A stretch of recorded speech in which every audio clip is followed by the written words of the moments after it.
자, 19장 보겠습니다. 사도행전 19장은 그리스도의 부활 후 20년쯤 지난 그런 시점의 이야기예요. 학자에 따라서 20년 혹은 25년 후다라고 보는 학자들도 있습니다. 바울의 제3차 선교 여행은 이제 18장 23절부터 이제 기록이 되어 있습니다. 그런데 지난 시간에 우리가 18장 24절부터 28절까지는 이제 아볼로에 대해서 이야기를 했었습니다. 자, 그리고 이제 오늘 19장부터 본격적인 3차 선교 사역이 시작이 됩니다. 자, 한번 지도를 한번 보여주실까요? 이제 맨 처음에 안디옥에 출발하죠. 안디옥에서 출발을 해서, 자, 그 다음에 이제 다소로 갔다가 더베, 루스드라, 이고니움, 이제 안디옥 해가지고 이 지역이 전부 다 어디예요? 부르기아 지역입니다. 부르기아 지역. 그리고 오늘 이제 에베소에서 이제 벌어지는 사건을 이제 기록을 한 겁니다. 자, 에베소. 자, 에베소 보이시죠? 자, 오늘 이야기는 에베소 이야기예요. 먼저 1절부터 보도록 하겠습니다. 1절 읽어 주실까요?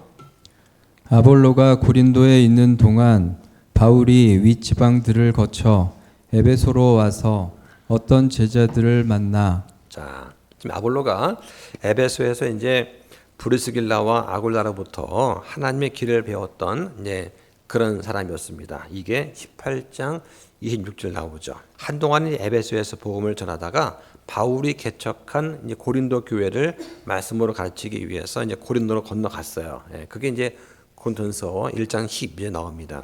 자기 보면은 이제 아볼로가 고린도에 있는 동안 위 지방을 거쳐서, 위 지방이 어디냐? 에베소가 있는 갈라디아와 부르기아 땅, 그 근처를 말하는 것입니다.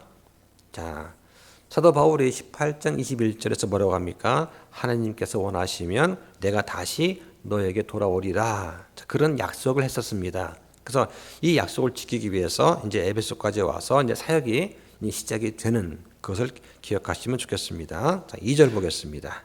그들에게 이르되 너희가 믿은 이래로 성령님을 받은 적이 있느냐 하니 그들이 그에게 이르되 우리는 성령님이 되신다는 말조차 들은 적이 없으노라 하므로. 자, 지금 이제 바울이 뭔가 잘못되었구나 하는 것을 이제 깨닫게 됩니다. 바울은 너희가 믿은 이대로 성령님을 받은 적이 있느냐? 자, 이걸 왜 물어봤을까? 라고 하는 것입니다. 스스로 제자라고 여기던 그런 사람들의 모습에서 성령님께서 내주하시는 흔적을 지금 바울이 찾지는 못하는 거예요. 자, 침례자 요한이 마태복음 3장 11절에 보면 분명히 예수님과 성령 침례에 대해서 언급을 하게 됩니다. 침례 요한이 전한 게 뭐냐? 예수님과 성령 침례에 대해서 분명히 말씀을 전했다고 하는 것을 알고 있을 텐데 불구하고 이 제자는 지금 성령에 대해서 전혀 모른다고 하는 거. 자, 이거에 대해서 바울이 상당히 의아했어요. 그러니까 당시 에베소 사람들의 믿음의 수준이라고 하는 것이 어떠냐 알 수 있는 겁니다. 가르치는 사람이나 배우는 사람이나 모두가 낮은 수준에 머물러 있었다 하는 것입니다. 그러니까 지금 복음을 들었다고 하긴 하는데 제대로 된 복음을 듣지 못한 거예요. 그러니까 복음의 진리가 얼마나 중요한가 하는 것을 지금 보여줍니다. 자, 3절 보실까요? 그가 그들에게 이르되 그러면 너희가 무슨 침례를 받았느냐 하니 그들이 이르되 요한의 침례라 하매. 네, 자, 요한의 침례는 어떤 침례냐? 회개 침례입니다. 그러니까 요한의 침례는 앞으로 오실 메시아를 소망하면서 바라보게 하는 그런 침례였어요. 그러니까 자기의 죄를 회개하고 메시아가 오실 때 영접할 수 있는 마음의 그런 토양을 준비하는 그런 침례였던 것이죠. 그런데 이 침례만 가지고는 그리스도와 연합이 된 그리스도인이 되기에는 부족했습니다. 그러니까 갈보리 언덕에서 보혈의 피를 흘림으로써 구원을 온전히 성취하신 그 예수 그리스도로 인한 완전한 침례를 받아야 되는데 또 그걸 통해서 성령을 받아야 되는데 그러지 못한 상태였다는 것이 되겠죠. 자, 4절과 5절을 또 보겠습니다. 이에 바울이 이르되 참으로 요한이 회개의 침례로 침례를 주며 백성에게 말하여 그들이 자기 뒤에 오실 분 곧 그리스도 예수님을 믿어야 한다고 하였느니라 하므로 그들이 이 말을 듣고 주 예수님의 이름으로 침례를 받으니라. 네. 자, 바울이 자, 너희가 받은 요한의 침례 가지고는 안 된다. 그래서 예수 그리스도를 믿어야 된다라고 하니까 사람들이 그 말을 듣고 믿고 받아들이고 침례를 받았다는 거예요. 예. 자, 이게 중요한 것입니다. 자, 그 바울은 지금 그리스도께서 바로 예수님이시다 하는 것을 분명하게 지금 밝히고 있습니다. 그러면 성령 침례를 받은 사람은 어떠한 변화가 일어나느냐? 진정한 의미에서 죄의 씻음을 받을 뿐만 아니라 사탄의 지배하였던 옛사람이 죽고 그리스도와 연합함으로 새 사람이 되는 중생, 거듭남, 다시 태어남 이러한 역사를 경험하는 진정한 의미에서 구원받은 성도가 된다고 하는 것입니다. 이게 중요한 것이죠. 자, 근데 안타깝게도 요한의 침례를 따르는 사람들은 요한의 침례가 예수님께서 베풀어 주실 완성된 침례를 소망하게 하는 예비적 침례다 하는 그 사실을 몰랐던 거예요. 예. 그러니까 이제 바울의 말을 듣고 아, 이게 참된 복음이구나 하는 것을 알고 깨닫고 예수님의 이름으로 침례를 받은 것입니다. 그러니까 복음이 뭔지도 모르는 상태에서 단지 부모의 믿음에 따라서 아기한테 주는 유아 세례 같은 거 이건 성경에 없는 겁니다. 비성경적인 거예요. 오히려 그걸 통해 가지고 그 아이가 아, 난 세례 받았어라는 그러한 잘못된 착각 속에 빠져서 그릇된 신앙생활을 할 가능성이 아주 높다고 하는 것입니다. 자, 여기 보니까 원래 마태복음 28장 19절에 보면 어떻게 침례 줘야 됩니까? 아버지와 아들과 성령의 이름으로 침례를 줘야 돼요. 근데 여기는 예수님의 이름으로 침례를 이제 베풀게 됩니다. 예수님과 연합했다고 하는 연합을 강조하기 위해서 예수님 이름으로 침례 줬다라고 보면 될 것 같습니다. 자, 6절과 7절 보겠습니다. 바울이 그들에게 안수함에 성령님께서 그들에게 임하심으로 그들이 타 언어들로 말하고 대언하였는데 그 남자들은 모두 12명쯤 되더라. 자, 이미 구원을 받았지만 성령 침례는 나중에 받는 그런 일이 지금 벌어졌습니다.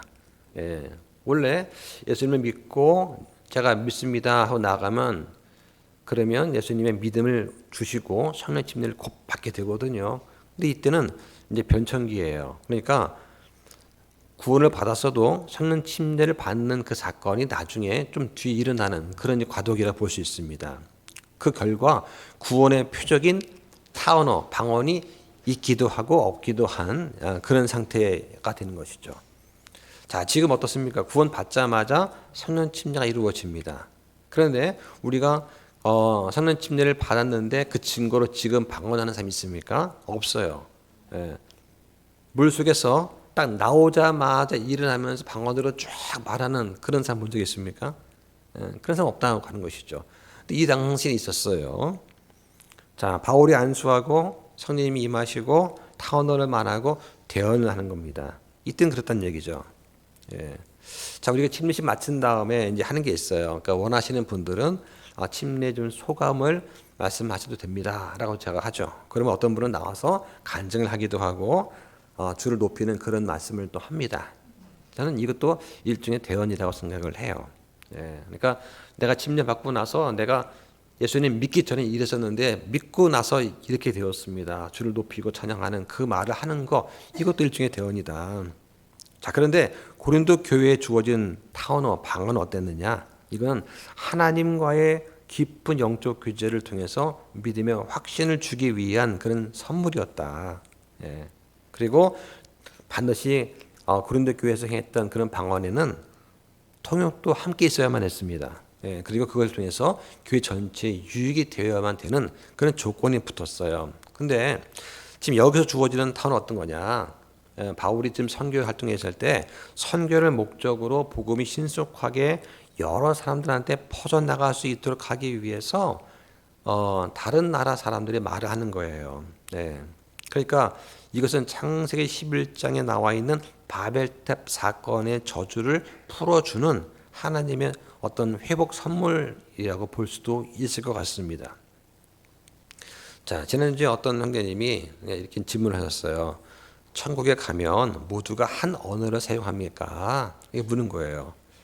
들어보니까 그럴듯한 거예요. 예. 원래 우리가 한 언어를 썼지 않습니까? 그렇죠? 그런데 바벨탑 사건으로 인해서 나누어졌어요. 예. 그러니까 지금 언어학자들이 전 세계 언어를 이렇게 구분을 해보니까 많이 쓰는 언어가 뭐 지역 방언까지 따지면 엄청 많지만 보통 세계 언어로 구분된 게 보다 300개 정도 된다고 그래요. 최소한. 그러면 이제 그 바벨탑 사건 이후로 예를 들면 뭐 한 300개 정도의 언어로 갈라서 쭉 갈라졌다. 그러면 순식간에 이루어진 거 아닙니까? 그런데 만약에 우리가 하늘 왕국에 가게 되면 그때는 어떨까요? 모든 언어가 하나로 통합이 되든가 아니면 각자 다른 말을 해도 서로 알아들을 수 있는 그런 상태가 될 거라고 생각하게 됩니다. 얼마나 신기할까요? 그렇죠? 예. 그때는 뭐 방언 마음껏 해도 돼요. 예. 다 알아들으니까. 네. 자, 이 보니까 모두 12명쯤 되더라. 12명이라고 하는 숫자가 중요한 것이 아니라 그리스도의 복음을 받아들이고 침례받고 성령님의 임재를 경험한 사람이 최소 12명이 있었다라고 하는 것. 그런 사실을 강조하려고 이제 숫자를 언급한 것이 아닌가 이렇게 볼 수 있습니다. 자, 8절 보겠습니다. 그가 회당에 들어가 석 달 동안 담대히 말하며 하나님의 왕국에 관한 것들을 강론하고 설득하였으나 자, 이제 8절부터 20절까지는 에베소에서 행했던 바울의 말씀 사역을 지금 이야기하고 있습니다. 바울은 항상 유대인이 모이는 회당을 중심으로 이제 설교를 했습니다. 그만큼 바울은 유대 동포들을 사랑했고 이것이 전도의 전략상 아주 유리했기 때문입니다. 자, 바울은 에베소에서도 똑같은 전략에 따라서 약 3개월 동안 회당에서 가르치게 됩니다. 자, 이미 2차 선교 여행이 끝나갈 무렵에 여기 한번 들러서 유대인 회당에서 그들과 접촉한 적이 있습니다. 자, 그때 에베소인들이 바울을 좀만 더 머무러 달라고 간청한 적이 있었어요.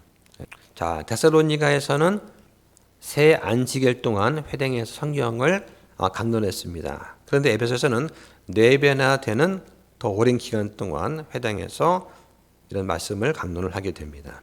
그 가르침의 내용이 뭐냐?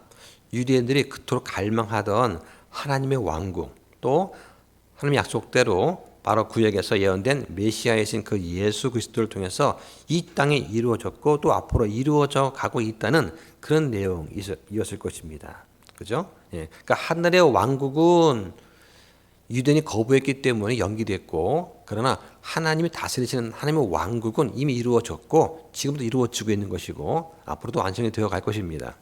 자, 그런데 이런 에베소 사람들이 바울이 든 호감은 3개월을 넘지 못했어요. 이 말씀을 듣고 순종하지 못하는 유대인들이 나타났기 때문입니다. 자, 9절 보실까요? 여러 사람들은 굳어져서 믿지 아니하고 오히려 무리 앞에서 그 길을 비방함으로 그가 그들을 떠나 제자들을 따로 떼어놓고 두란노라는 사람의 학교에서 날마다 강론하니라. 자, 바울이 이런 선교 여행 때마다 나타났던 현상이 하나 있습니다. 대다수의 유대인들은 쉽게 복음을 받아들이지 못하는 거예요. 처음에는 관심 보이다가 나중에는 관심이 줄어들다가 더 나아가서는 핍박과 박해로 이어지곤 했습니다. 자, 그래서 여기 보니까 여러 사람들이 굳어졌다. 예, 뼈와 같이 단단하게 굳은 그 마음을 갖는 것을 표현합니다. 3개월 동안 계속됐던 이 바울의 강론에 불구하고 이 사람들의 마음이 강팍해져서 믿음을 거부한 것입니다. 뿐만 아니라 이 바울의 그 길을 비방한 거예요. 그러니까 하나님을 대적했다는 것입니다. 여기 보니까 두란노라 하는 사람이 나오죠. 그러니까 두란노, 이것은 사람의 이름입니다. 헬라어로는 이제 티란노스라고 읽어요. 자, 이 사람의 학교에서, 자, 이 성경에서 학교라는 말, 스쿨이 처음 등장한 단어가 여기입니다. 예, 그리고 성경에 한 번 나와요, 스쿨이. 그래서 5세기경에 기록이 되었던 이 베자 사본, 사본에 따르면 어떤 말이 있냐면, 당시에 오전에는 그 어떤 건물의 주인, 건물주에 따라서 이 건물이 사용됐기 때문에 그 주인이 쓰지 않는 오전 11시부터 오후 4시까지 한 5시간 동안은 바울이 건물을 빌려서 사용했다 하는 그런 이제 기록이 있습니다. 그 당시에는 그 시간대가 11시부터 4시 때가 너무나 더운 날씨이기 때문에 대부분 사람들이 일하지 않고 쉬는 시간이라고 합니다. 이거를 이제 그 당시에 이제 시에스타라고 부른다고 하요. 예. 그러니까 남들은 다 자고 쉬는 그 시간에 불러서 이제 말씀을 가르친 거예요. 예. 그러니까 에베소인은 대부분 그때는 잠을 자는 시간입니다. 그러니까 그때 모여서 뭘 하든 말든 신경 안 써요. 예. 다 피곤해 잠을 자니까.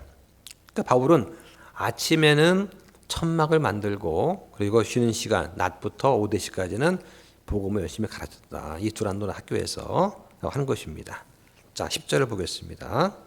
이 일이 2해 동안 계속해서 이루어졌으므로 아시아에 가는 모든 자들은 유대인이나 그리스인이나 다 주 예수님의 말씀을 들었더라. 자, 2해 동안, 2년 동안, 그죠? 2년 동안 두란노 학교에서 이제 한 거예요. 예, 근데 남들 다 잠을 자는 11시부터 4시까지 계속했으니까 이거 상당한 분량 아닐까요? 그러니까 바울은 과거 아시아 지역에서 복음을 전하려는 그런 소망이 있었습니다. 그런데 2차 선교 여행 때 환상 가운데 성령의 인도하심으로 유럽 쪽으로 발걸음을 옮겨야 됐습니다. 그렇죠? 환상 가운데 마케도니아에 나타나가지고 우리를 도우라 했기 때문에 갔어요. 자, 근데 이제 하나님께서 정하신 때가 되었기 때문에 3차 선교 여행에서는 본격적으로 아시아 지역을 에베소를 중심으로 전도를 하게 됩니다. 그래서 이 에베소를 중심으로 바울이 전도를 하면서 등장한 교회가 요한계시록에 나오는 7교회들이 여기 나오는 거예요. 생기는 거예요. 그 다음에 이제 골로새 교회, 히에라폴리스, 라오디게아의 또 새로운 기독교 공동체가 탄생하게 됩니다. 자, 11절과 12절 보겠습니다. 하나님께서 바울의 손으로 특별한 기적들을 행하셨으므로 사람들이 그의 몸에서 손수건이나 앞치마를 가져다가 병자들에게 대기만 해도 질병들이 그들에게서 떠나고 악한 영들도 그들에게서 나가더라.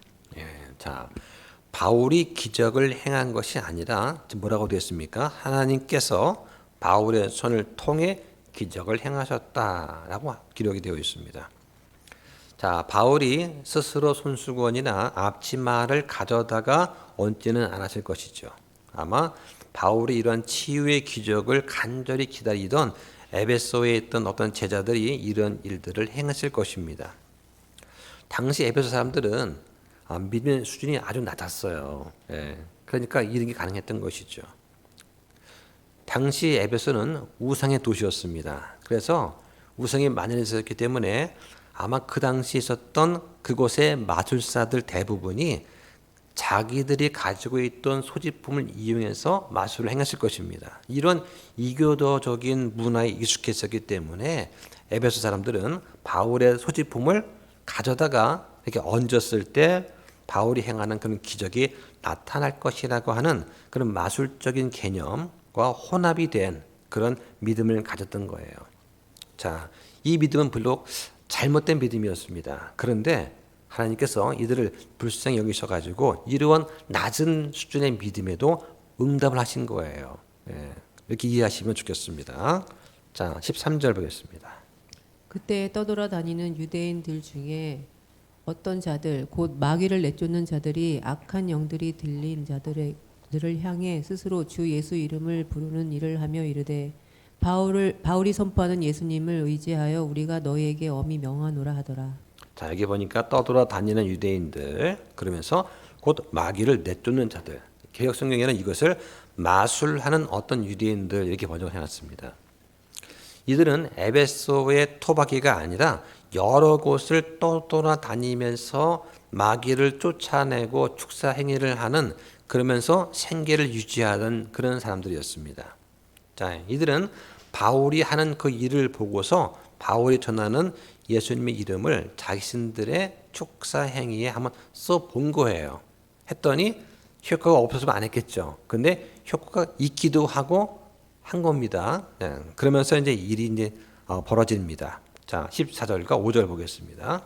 유대인으로 제사장들 중에 우두머리인 스게와라는 사람에게 7 아들이 있었는데 그들도 그와 같이 하매 그 악한 영이 응답하여 이르되 내가 예수님도 알고 바울도 아는데 너희는 누구냐 하며. 예. 자, 스게와는 대제사장 가문에 속하는 유대인이에요. 예. 근데 이 사람은 어떤 이득을 위해서 자신뿐만 아니라 자기의 7 아들들까지 모두 하나님께서 금하시는 마술사의 일을 하게 했습니다. 그러니까 그만큼 당시에 유대교가 얼마나 무력하고 타락했는가를 잘 보여줍니다. 아마도 이 스게와의 7 아들들은 모두가 특별한 능력을 지닌 종교인처럼 불리고 싶었을 것입니다. 자, 그 악한 영이 뭐라고 합니까? 예수님도 알고 바울도 안다. 안다는 것은 그들의 정체를 정확히 안다는 거예요. 믿는 것이 아니고 정체를 안다는 것이죠.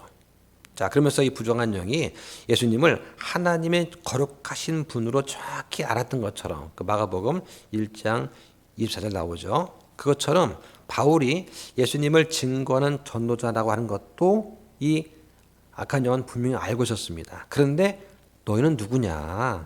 예, 그러니까 스게와의 아들들 너희들은 예수님이나 바울과 아무런 관계가 없다고 하는 사실을 지금 조롱하고 있는 거예요. 그러니까 마귀는 사람의 영적인 상태를 꿰뚫어 본다고 하는 것입니다. 오히려 이 악한 영이 말하기를 나는 예수님도 알고 바울도 아는데 너는 누구냐? 너는 아무것도 아니구나 하는 것을 이제 알게 된 거예요. 그러니까 예수님의 이름이 악한 영한테는 분명히 위협적인 이름인데 그런데 그 이름 부른 그 사람이 예수님과 어떤 관계가 있느냐에 따라서 그 이름의 능력이 나타나기도 하고 나타나지 않기도 한다는 것이죠. 그런데 스게와 아들들은 예수님을 알지만 믿지는 않은 거예요. 예수님과 관계가 없고 하니까 악한 영이 그걸 딱 알고서 넌 누구냐라고 한 것입니다. 자, 어떻게 됐을까요? 자, 16절과 17절 보겠습니다. 그 악한 영들린 사람이 그들에게 뛰어올라 그들을 제압하여 이기므로 그들이 벌거벗고 상한 채 그 집에서 나와 도망하니라. 이 일이 에베소에 거하는 모든 유대인들과 그리스인들에게도 알려지니 두려움이 그들 모두를 덮쳤고 주 예수님의 이름이 크게 높여졌으며. 자, 지금 스게와의 아들들은 목숨의 위협을 느낄 정도로 심각한 상태에 이르릅니다.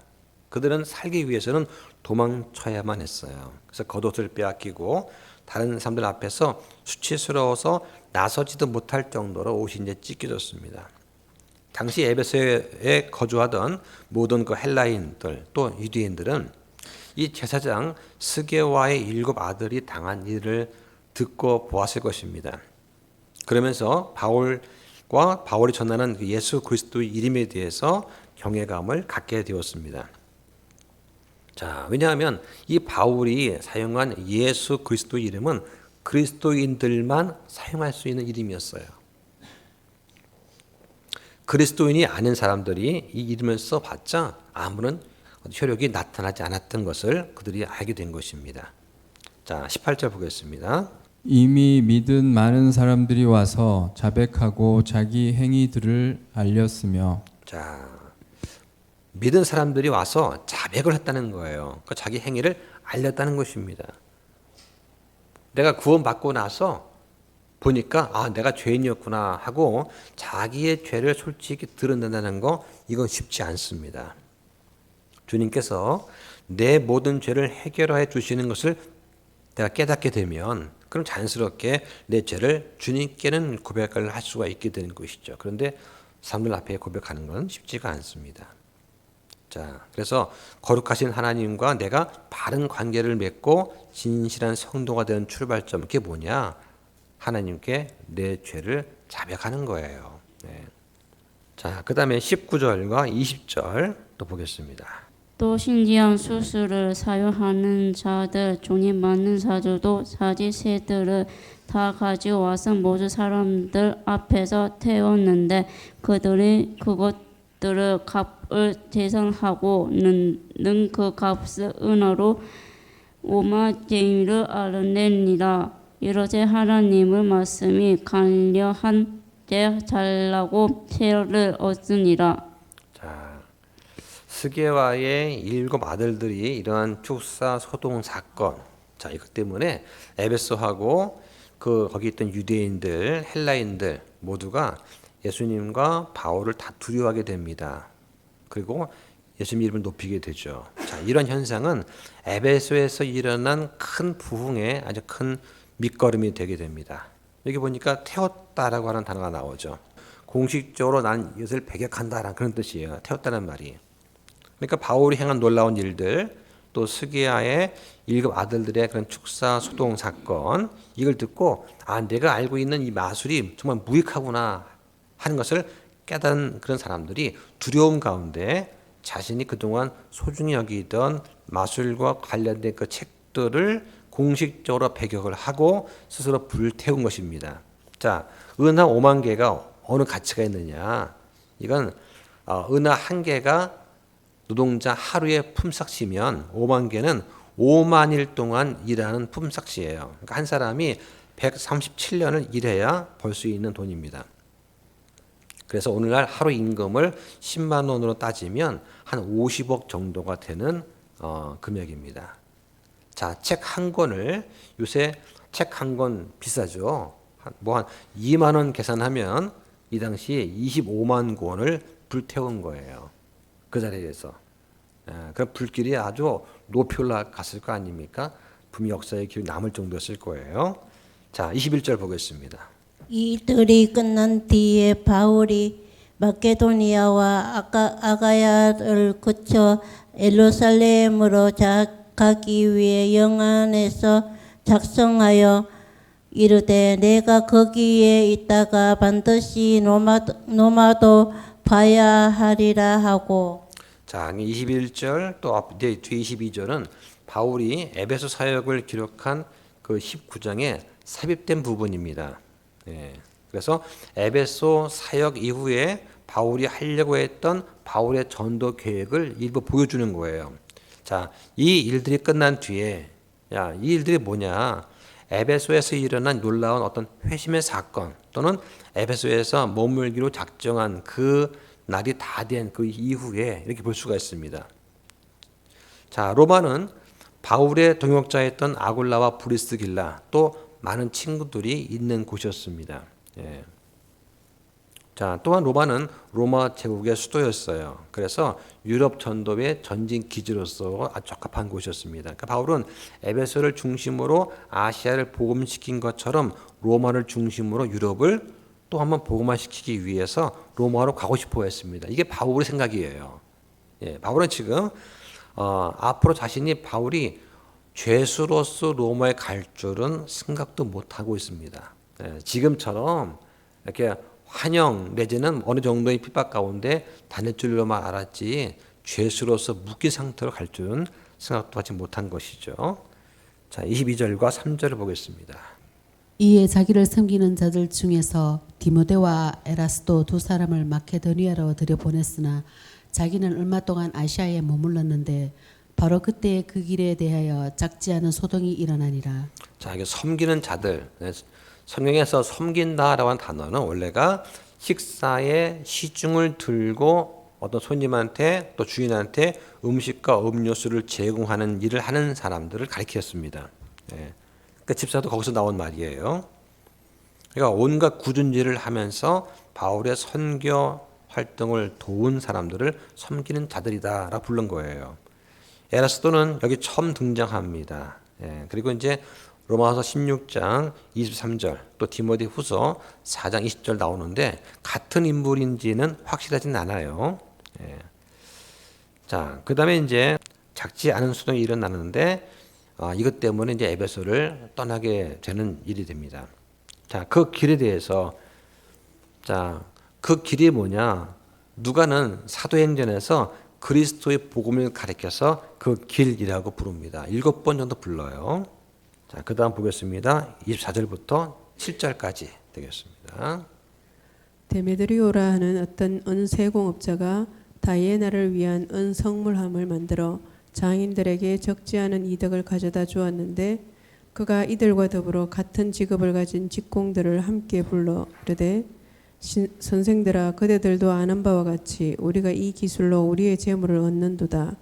또한 그대들도 보고 듣는 바와 같이 이 바울이 에베소뿐만 아니라 그의 온 아시아 전역에서 손으로 만든 것들은 결코 신이 아니라고 말하여 많은 사람들을 설득하고 돌아서게 하였으므로 우리의 이 기술이 무시당할 위험에 놓였을 뿐만 아니라 온 아시아와 세상이 숭배하는 위대한 여신 다이애나의 신전도 멸시를 당하고 그녀의 위엄도 손상을 입게 되었도다 하며. 네, 자 지금 이제 여기 데메드리오라고 하는 그런 인물 나오는데, 자 이것만 딱 보면은 지금 상당한 지략가 내지는 선동가인 것을 알 수가 있어요. 예. 자 먼저 여기 보니까 그 다이애나가 나오죠. 예. 그러니까 헬라어로는 아르테미스 신전이라고 하고 로마어로는 이제 다이애나 신전 이렇게 부릅니다. 자 한번 그림 보여주실까요? 자 이게 이제 파르테논 신전입니다. 지금 막 복구 공사를 좀 하고 있죠. 예. 그 다음에 요거랑 같이 비교해서 보여줄 것이 있습니다. 다음 보실까요? 예, 이게 이제 다이애나 신전이에요. 예, 이건 이제 복구 예상도입니다. 자, 그러니까 주전 6세기 때 건축이 됐는데 세계 7대 불가사의 중에 하나입니다. 그러니까 아까 보여드렸던 파르테논 신전 요거의 4배 정도 됩니다. 4배. 자, 여기 보면은 기둥이 참 많죠. 가로가 103m입니다. 예, 너비가 48m고 높이가 17m. 여기 있는 기둥이 100개예요. 예, 100개. 그러니까 금과 은과 상아로 그 안에 여신상을 만들어 놨습니다. 예. 데메드리오가 나와요. 그러니까 에베소의 명물인 이 다이애나 신전 그리고 또 신의 모형을 은으로 작게 제작해서 판매하는 그런 사람이 데메드리오입니다. 그러니까 은세공업자라 부르죠. 근데 이 사람들이 당시 에베소에서 이런 그 명물을 판매하면서 많은 수익을 얻었으니까 재산도 많았을 것입니다. 그래서 에베소에서 큰 영향을 끼치는 그런 사람이었던 것 같아요. 아마 은생업자 대표쯤 되지 않을까 싶습니다. 자, 근데 이 데메드리오는 요한 3서 1장 12절에 나온 데메드리오하고는 동명이인이에요. 다른 사람입니다. 예, 요한 3서에 나오는 데메드리오는 아주 훌륭한 인물입니다. 근데 여기 나오는 데메드리오는 그냥 장사꾼이고요.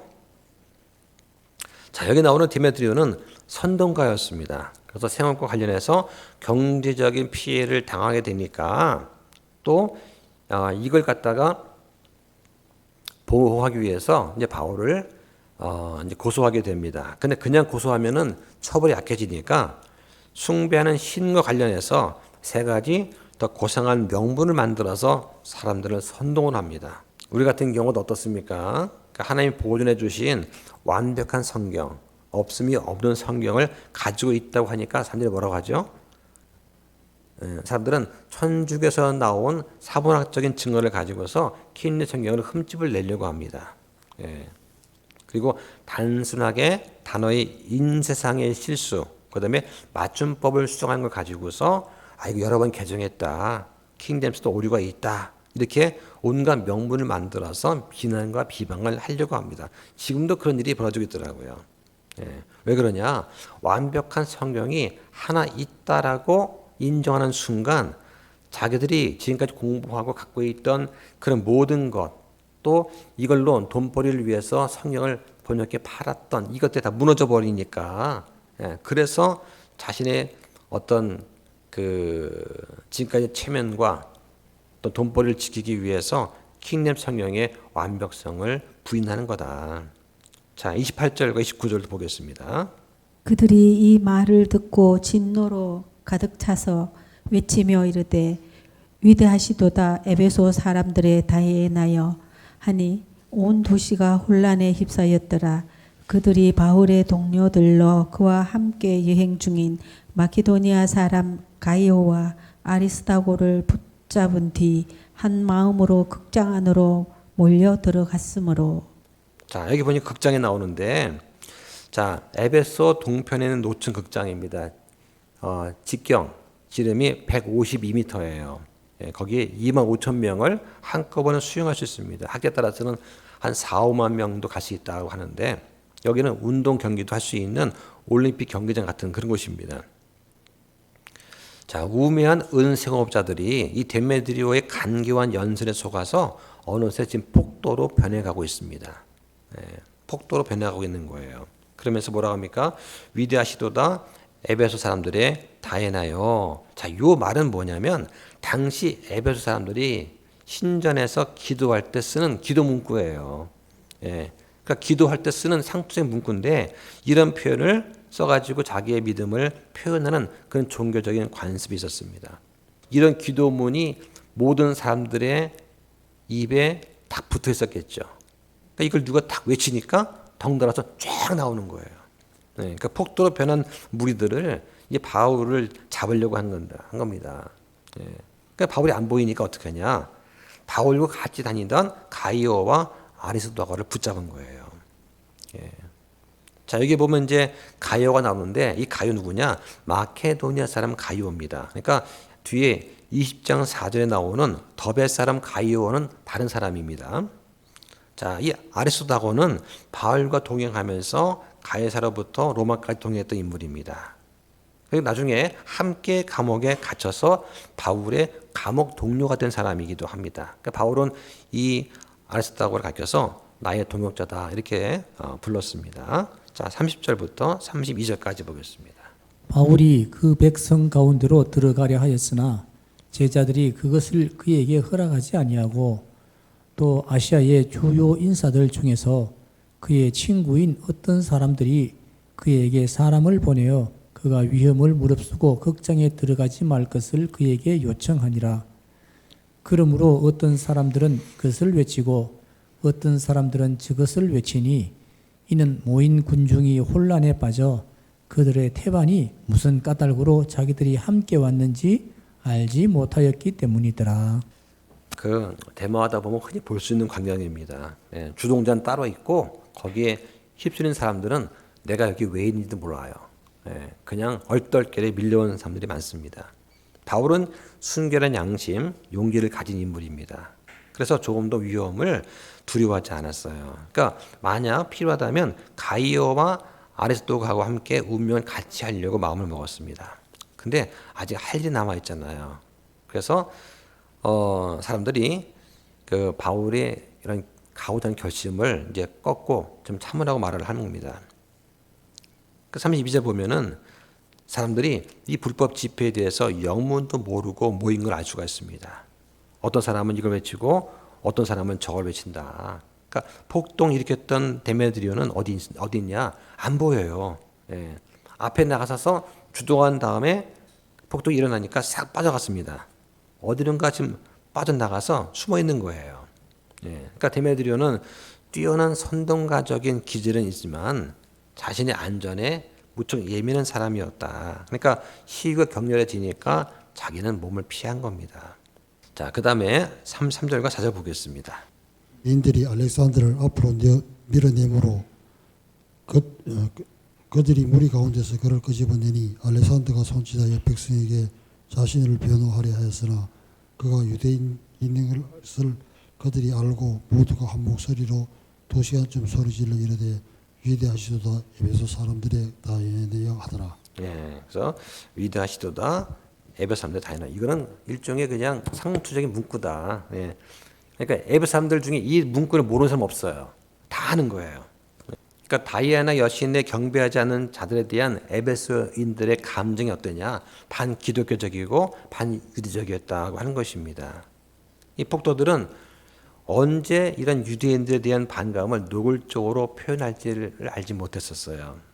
자, 그래서 이런 위협에서 벗어나기 위해서 유대인들은 말 잘하는 알렉산더를 무리 앞에 내세우게 됩니다. 그러니까 유대인 대표로 변론하게끔 한 거예요.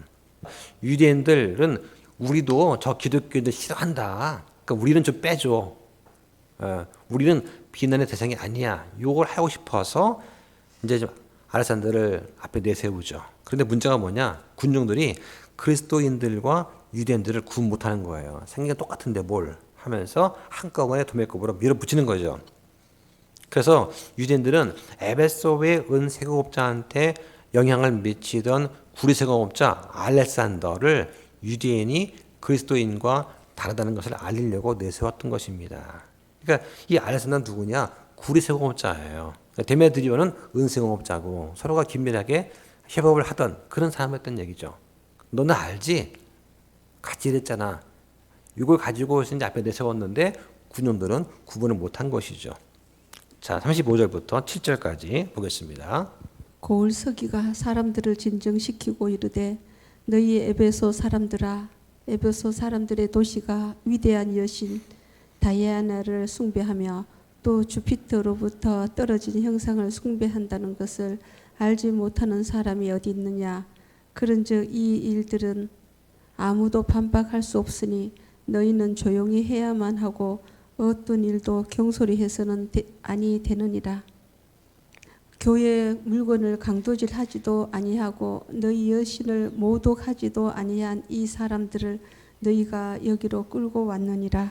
자, 지금 고을 서기가 연설을 합니다. 성난 군중을 향해서 연설하는 이 고을 서기의 말은 설득력이 있었습니다. 여기 보니까 주피터로부터 떨어진 형상이다. 그러니까 하늘에서 떨어진 그 운석, 그죠? 운석, 이걸 주피터가 준 선물이라고 알고 그걸 숭배했어요. 예, 하늘에서 주피터가 준 선물이야 라고 떨어진 운석을 막 숭배했다는 얘기죠. 자, 교회 물건, 이건 다이애나 신전의 물건을 말합니다. 당시 이 다이애나 신전의 안쪽에는 특별한 어떤 보물 창고가 있었다고 합니다. 자, 이 보물 창고 안에는 여러 가지 우상이 있었겠죠. 근데 우상이 금이나 은을 만든 거잖아요. 그러니까 사람들이 몰래 가서 이 신전 물건을 강탈한 거예요. 그리고 유대인들조차도 저건 하나님 미워하는 거니까 저 훔쳐도 돼 생각하고 가서 훔친 겁니다. 그럼 팔은 거예요. 이 사실을 알고 있는 것이죠. 예. 자, 지금 고을 서기는 폭도들이 연극장에 잡아온 두 사람, 즉 가이오와 아리스토하고는 어떠한 형사상 책임도 지지 않았다는 사람이다.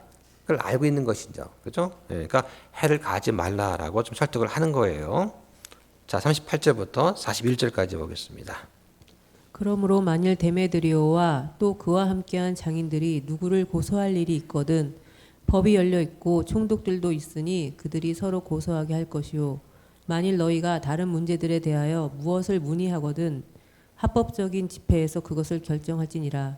이날의 소동으로 인해 우리가 불려가서 신문받을 위험에 처해 있으나 이 모임에 관하여 우리가 해명하기 위해 제시할 근거가 없도다 하고 이렇게 말한 뒤에 그 집회 군중을 흩어지게 하니라. 네, 그러니까 지금 폭동 다 끝났습니다. 그래서 이제 뭐라고 하는 거예요? 이제 그 법대로 할 테니까 너는 다 집에 가라 하고 이제 해산시킨 거예요 지금. 그러니까 합법적 집회에서 이걸 결정하겠다. 그러니까 이 고을 서기가 지금 이제 본토 출신 관리예요. 그러니까 해당 지역 소요에 대한 책임을 져야 됩니다. 소요가 심하게 일어나면 이 고을 서기는 아마 로마 중앙으로부터 해고당할 수 있는 상태가 되겠죠. 그래서 어떤 정도냐? 우리가 불려가서 신문 받을 위험에 처해 있다. 그러니까 불법 집회 때문에 로마 당국으로부터 받게 될 책임충 왜 똑바로 관리 못했느냐? 이것 때문에 신문 받을까봐 좀 두려움에 있는 겁니다. 뭐라고 합니까? 우리가 해명하기 위해 제시할 근거가 없도다. 이 폭동은 뭐냐? 개인의 이기심과 증오에서 나온 것이기 때문에 내가 지금 중앙정부에 보고할 아무런 자료가 없다라고 하는 것입니다. 그 당시에는 로마의 법이 어땠냐? 이 기독교를 맹목적인 적대자로부터 보호하는 역할을 했다고 하는 것을 이제 보여주는 거예요. 예. 이 사건은 앞에서 고린도에서 있었던 소동에 대해서 아가야 총독 갈리오의 그런 판결과 함께 당시 로마법에 따른 공정한 판결이었다고 하는 것입니다. 이것 때문에 복음 전파자들이 더욱더 고무되어서 복음을 전하는데 좀 용이했을 거예요. 예. 그러니까 지금 뭐냐? 아직은 복음 전파가 이루어져야 할 때니까 하나님께서 강하게 역사하셔가지고 로마의 공권력을 그리스도의 보호에 지금 사용했다라고 이제 알 수가 있는 것입니다. 예. 그 사람들의 수에 따라서 많은 사람이 몰려서 시위한다고 그것이 되는 것이 아니라 하나님의 역사는 사람의 수에 많고 적음 있지 않다. 예. 그걸 기억하면서 우리가 지금 사도 바울이 처한 그런 상황도 아마 그 비슷하지 않을까. 예. 사도 바울은 하나님 편으로 하나님을 전하는 그런 입장에서 극소수가 있는 거고, 그리고 헌법과 어떤 법률이 중간에서 조율한다고 하지만 대다수가 떼거지 몰려가지고 지금 밀어붙이고 있잖아요. 이 상황과 너무 똑같다 하는 것을 생각을 해봤어요. 예. 아직 우리나라가 하나님께 쓰임 받을 만한 것이 더 남아 있고 하는 계획이 있으시다면 이것도 슬기롭게 잘 넘어갈 거라고 생각이 됩니다. 자, 기도하겠습니다.